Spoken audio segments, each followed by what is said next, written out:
20살 때 목사님을 이제 만난 그 사건이 제 인생에서 가장 놀랍고 큰 사건이었다고 생각하는데, 그 75년도에 목사님을 만났지만은 그때는 잘 몰랐고, 77년도 초에인가 그 CCC 마지막 날 목사님 말씀을 들으면서 제 인생에 확 엎어지는 변화가 생겼습니다. 그때 종교적인 그런 생각 때문에 굉장히 힘들었었는데, 목사님 말씀으로 통해서 완전 뒤집어지는 사건이 생겼었는데, 그때를 생각해 보면 전혀 이성적이지 않았고 그냥 듣고, 목사님도 그때는 내가 잘 몰랐는데 그 말씀으로 인해서 내가 그때 굉장히 공부해서 그런지 그냥 해방되는 느낌, 진리가 너희를 자유케 하리니 하는 그 말씀이 내 속에서 이루어져 가지고 한 몇 달 동안 내 정신없이 내가 생각하는 완전 미친 사람 같이 사람이 변화가 되었었는데, 그 이후로 교회 생활을 한 번도 뭐라고 할까, 크게 변함없이 이제 이렇게 살아오게 된 계기가 되었는데, 그때를 생각해 보면 내가 어떤 것이 있느냐 하면, 어떻게 내가 그렇게 그 말씀 한마디 말씀에 그렇게 획가닥 바뀔 수 있느냐, 지금도 사실은 이해가 잘 안 돼요. 상당히 이성적이고 이렇게 논리적인 개념으로 생각하는 사람인데, 그냥 그렇다고 내 목사님 아는 것도 아니고, 한 1년 목사님 말씀을 75년도 듣고 한 1년 반 정도 그냥 종교생활, 대본교에서 장로교에서 열심히 종교생활 하다가 한계에 부딪혔을 때 그때 다시 들었는데, 어떻게 그 말씀이 나를 그렇게 엎어버렸는지 지금도 생각하면 이해는 잘 안 돼요. 정말 완전 해방되는 그런 느낌. 지금도 생각해 보면 그때는 내가 왜냐하면 내가 전혀 다른 걸 굉장히 의식을 많이 하는 사람이에요. 그런데 딱 내가 죽을 것 같은 생각이 딱 들어가지고 그걸 딱 봤을 때 주위에 아무것도 안 보이더라고요. 그냥 목사님 말씀 그 모임에 가지 않으면 내가 죽을 것 같았으니까. 그러니까 정상이 아닌 상태에서 내가 한 석 달 동안인가 몇 달 동안 계속 그렇게 열심히 나간 경험이 있는데, 이것이 전혀 이성적이지 않고 뭐랄까 할까, 보고 느끼고 어떤 직관적인 것 같아요. 그렇게 교회 생활을 이제 시작되었었는데, 돌이켜 보면 정말 여한이 없을 정도예요. 그래서 목사님을 왜 좋아했느냐라고 생각을 해보면, 내가 본 사람 중에서는 목사님은 올라가시지 않은 분이야. 내가 본 사람 중에서는 안 올라가는 사람은 그걸 못 봤는데 목사님은 올라가시지 않아. 그러니까 거기에서 내가 안식을 했는 것 같아. 왜냐하면 사람이 올라가면 잘못하면 내 침을 당할 수가 있거든. 근데 목사님한테는 절대로 내 침을 당하지 않을 것 같아. 왜? 바닥이라. 내가 본 관점에서는 목사님이 올라가시지 않으니까 그 자리에서 계속 진동치 않는 어떤 그 자리에 다 계시는 거죠. 그래서 교회 생활을 참 오래 했지요. 사실은 오래 생활하면서 어떤 면에서는 그 예한이 없다고 생각해요. 물론 지금 십자가에서 내려올 수 없는 예수 안에 있는 내 안에 있는 그 자리가 그 내고, 그 사람이 나인 이 자리가 두 번째 혁명적인 사건인데,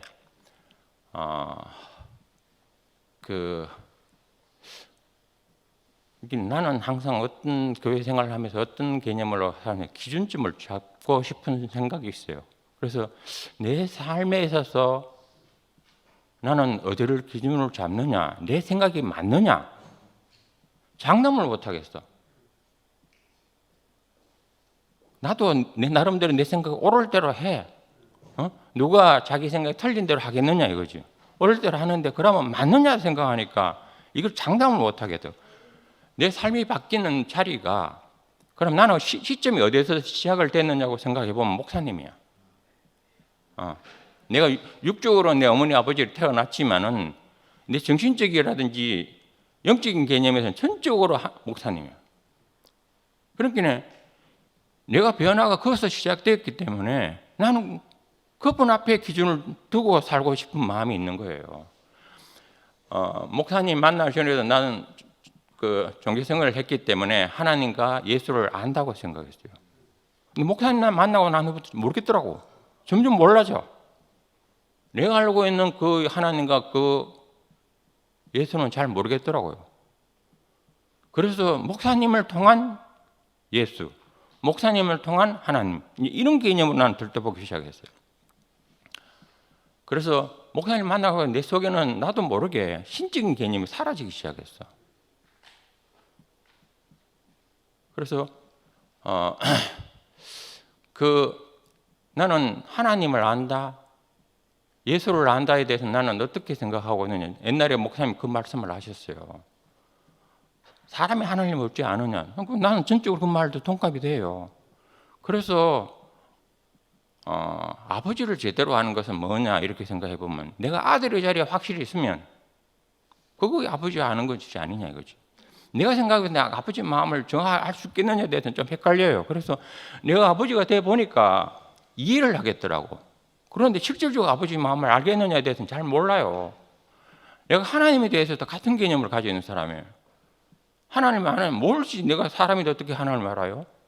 그런데 내가 피조물이라는 개념이 분명히 알아지니까 거기서 나를 지으신 창조하신 그분을 내가 지음 받았다는 자리에서 하나님을 알 뿐이지 내가 피조물 자리에 깊이 있으면 있을수록 하나님을 온전하게 표현하는 자리지 내가 하나님을 알겠느냐? 난 그것도 이해가 잘 안 되는 사람이. 그래서 실질적으로 목사님 만나서 지나오는데 나는 저절로 어떤 사람은 예수에 대한 기적은 모르겠다는 걸 가진 사람이에요. 목사님 표현에 있어서는 하나님은 사람을 신으로도 쓰신다. 이 말씀을 하시면 나는 조금은 이해를 잘 못하는 사람이에요. 그 말씀에 대해서는. 그 말씀, 목사님이 하시는 그 말씀은 머리로는 이해되는데 내한테는 실제로 깊이는 잘 다가오지 않는 상황이에요. 나도 목사님 경험했던 그런 비슷한 경험을 해본 사람이에요. 그렇지만 내한테는 깊이는 안 다가와요. 내가 사람을 통한 그 하나님에 대한 이해는 돼요. 그래서 어찌됐든 이제 그렇게 내 삶을 살면서 정말 나는 어디서 그 목사님 말씀 중에서도 목사님이 그 십자가에 내려오신 예수에 대한 죽은 그 예수에 대한 공식적으로 선포하시기 이전에도 나는 그 말씀에 대해서는 뭐랄까 할까 나름 저거는 히든 카드다 이런 생각을 가진 사람이에요. 십자가에서 내려올 수 없는 예수가 내가 포함되어 있다. 이 개념에 대해서 나는 히든 카드라는 개념을 가지고 있었던 사람이에요. 왜냐하면 이걸 딱 내 비치는 순간 사람들이 달아날 것 같아. 다 달아날 것 같아. 그런데 그 안에서는 하나가 변동치 않을 것 같아. 그래서 이거는 처음에 내놓으면 안 될 것 같아. 왜? 다 달아나고 도망갈 것 같으니까. 그래서 그건 난 히든 카드라는 개념으로서 때가 되면 막판에 내가 결정하도록 해야 되는 그 카드라고 생각했는데 어느 순간 목사님이 그걸 전면을 내세우기 시작하는 거야. 그걸 딱 보는 순간 우리 교회 끝났다 싶은 생각이 드는 거예요. 왜 그 생각이 들었냐면 다 도망갈 것 같아. 그러면 쪼가라들 것 같아. 우리 교회 정체를 확실히 드러내는 건 맞는데 이게 쪼가라들 것 같아. 그래서 저걸 전면에 내세요. 그래서 혼돈이 약간 일어났어요. 그런데 놀라운 이제 사건들이 이제 터지기 시작하는 거죠. 양생 애들 보니까 이해가 안 돼. 어떻게 저기 금방 점핑을 하느냐 이거죠. 내한테 있어서 이제 앞에 내가 이야기했는 그 개념에서 나는 사람이 변화하고 그 안에서 내 인생이 정말 병환 없이 살 정도로 살아왔기 때문에 내 가지고 있는 생각은 어떤 생각이 있느냐면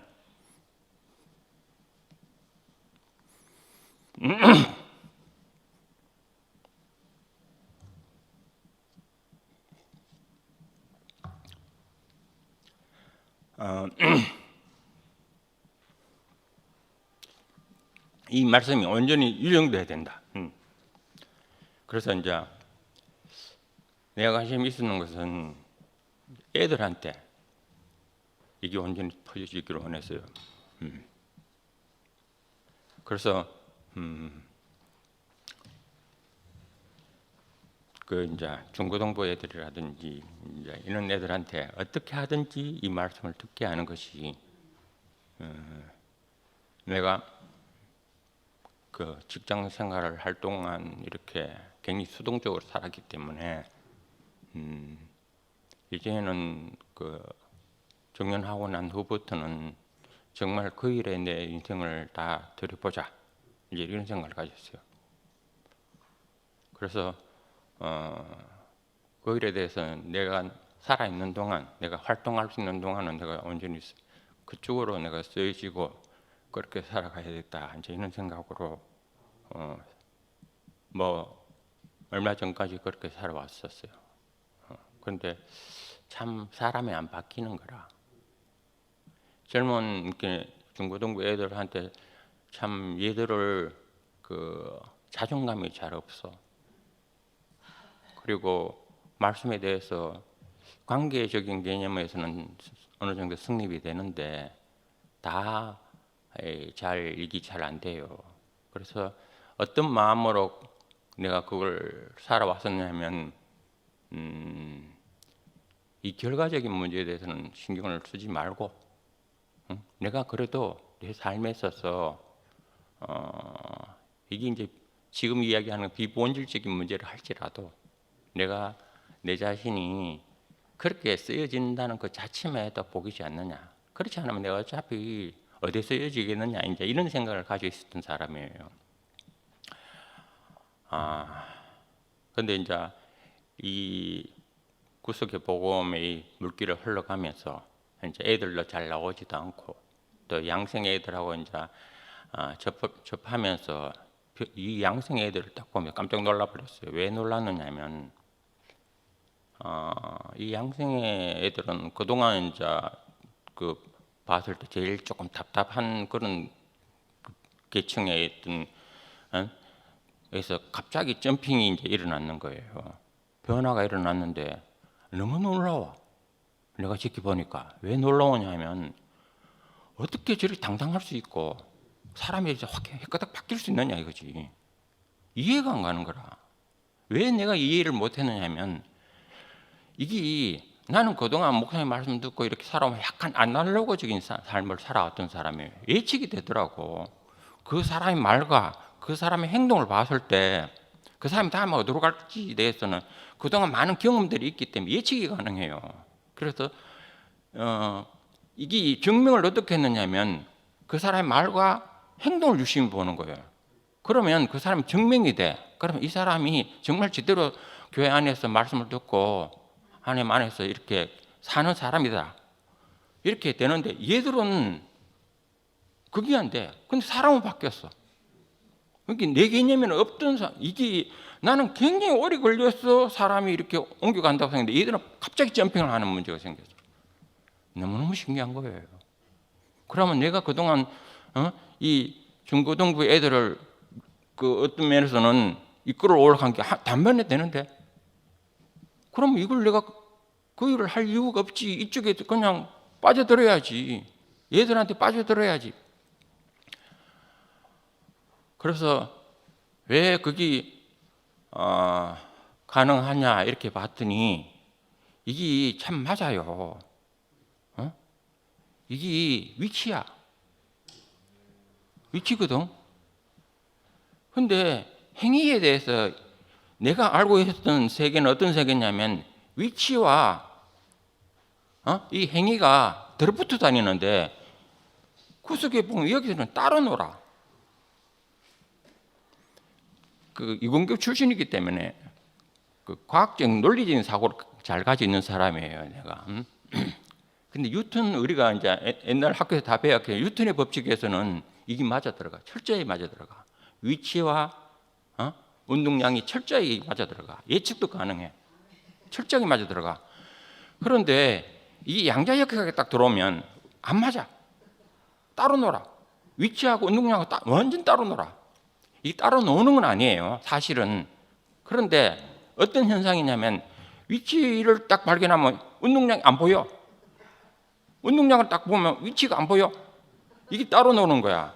실질적으로는 같이 있어요. 같이 있는데 따로는 발견할 때는 따로 노는 거예요. 왜냐하면 이게 불확정성 원리라 해가지고 우리 머리에서는 이해가 안 되는 거예요. 이게 과학 세계도 그렇다는 거예요. 내가 살아온 상황에서는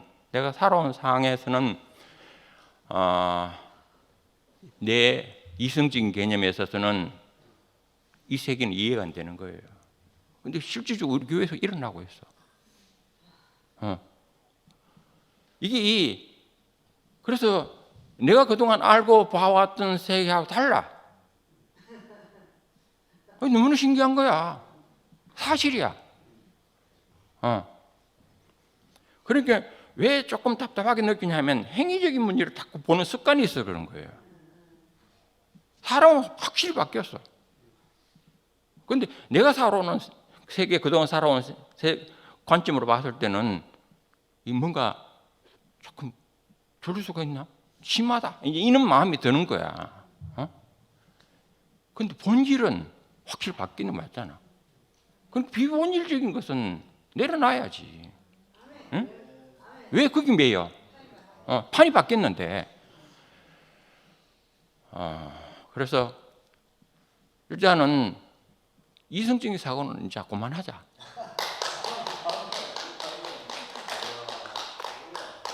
그리고 내가 그동안은 뭔가 이 세계에 있어서는 구수고 이 세계에서는 그냥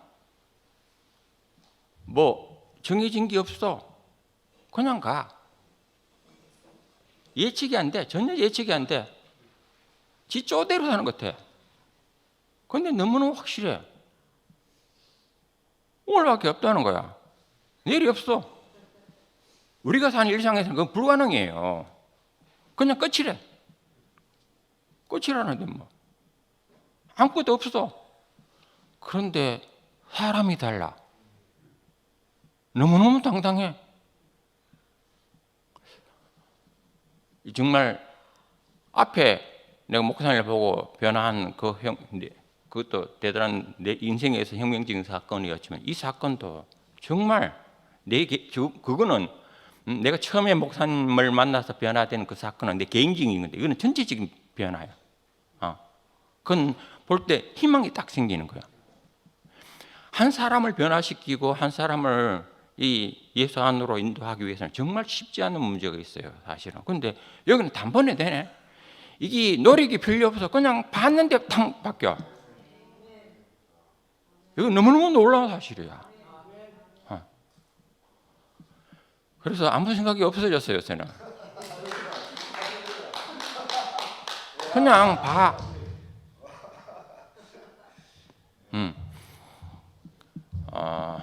이렇게 뭐 행위에 대해서는 행동적인 문제에 대해서는 조금 답답할 수는 있어요. 뭐 그거는 또 어떻게 될지 나 잘 모르겠어 솔직하게. 근데 확실한 건 뭐냐? 사실은 뭐냐? 사람 변화 바뀌었다는 거야. 그 자리에 있지 않다는 거야. 이건 확실해. 사실이야. 예수가 십자가에서 내리지 못하고 죽었다. 사실이에요, 이거는. 예수가 기적을 행했다. 그건 난 모르겠어. 근데 예수가 십자가에서 뛰어내리지 못하고 죽은 진실한 한 사람이다. 이건 확실하거든. 그러면 다른 것은 부수적으로 문제가 있다 하더라도 거기 매이지 말고 본질을 보자는 거예요. 그러면 지금 나타난 우리 현상에 있어서 사람들의 성향이라든지 이런 건 다 틀려요. 행위적인 문제에서는 다른 사람 보고 니도 내같이 살아라 이야기 내가 조금 어려워요. 왜냐하면 내가 다른 사람보다는 조금 행위적인 문제 나은 점이 굉장히 많아. 내같이 살아가면 잘 살려고 따라오기가 쉽지 않은 문제가 있어. 근데 그 삶 본질적인 이 변화에 대해서는 당당하게 이야기할 수 있는 거예요. 그런데 이것을 아주 쉽게 보여주는 것이 지금 양생애들이에요. 너무너무 쉽게 보여주는 거예요. 행위를 보면, 얘들의 행위를 보면 답답한 게 생겨. 그걸 보면 그건 비본질이 맞아. 정말 이상한 앨리스가 사는 그런 세계에 지금 살고 있다고 생각하거든요. 이게 이해가 안 돼, 이해가. 그런데 너무너무 확실해. 정말 희망적이에요. 내가 정말 좋았지. 지나간 그 목사님과 같이 사는 세계가 너무너무 좋았어. 그런데 이 세계는 더 놀라고 정말 엄청난 세계라고 하던가. 왜냐하면 잘 모르겠어. 앞에서도 내가 이야기했지만 옛날은 예측이 가능해서 틀리든 맞든 나름대로 예측해 보는 것도 재미가 있거든. 예측이 가는데 지금 여기서는 예측이 안 돼. 그냥 예측하지 말고 그냥 살아야 돼. 예측을 하고 내 나름대로 어떤 계획과 그것도 재미가 있어요. 그 나름대로. 왜 내 나름대로 자존감이 있으니까. 근데 여기서는 예측이 안 돼. 그냥 흘러가는 데 살아야 돼. 보고. 그냥 그대로 사는 것이 맞다고 생각해요. 그래서 저도 그렇게 살고 있습니다. 뭘 하고 안 하고 별로 저도 신경 안 씁니다. 하는 일은 하다가 안 하면 되고, 할 만하면 하고, 안 되면 취하면 되지. 꼭 해야 될 일도 없고, 우리가 살아가는 데 있어서 꼭 해야 될 일이 뭐 있습니까? 이 사실 외에 우리가 꼭 해야 되는, 난 나름대로 꼭 해야 된다고 생각하는 게 그거였어요. 중고등학교 우리 교회 애들을 위해서 내 인생을 바치겠다. 그게 내한테 꼭 해야 될 일이었어. 거기다 나는 내려놨어. 그냥 흘러가자는 거예요. 내가 보여지는 대로. 왜? 내가 그동안 해왔던 것도 너무너무 확실한 게 있는데 왜 내가 그걸 옛날 걸 쫓고 있어? 새로운 걸 보고 가야지. 예, 주님을 찬양합니다.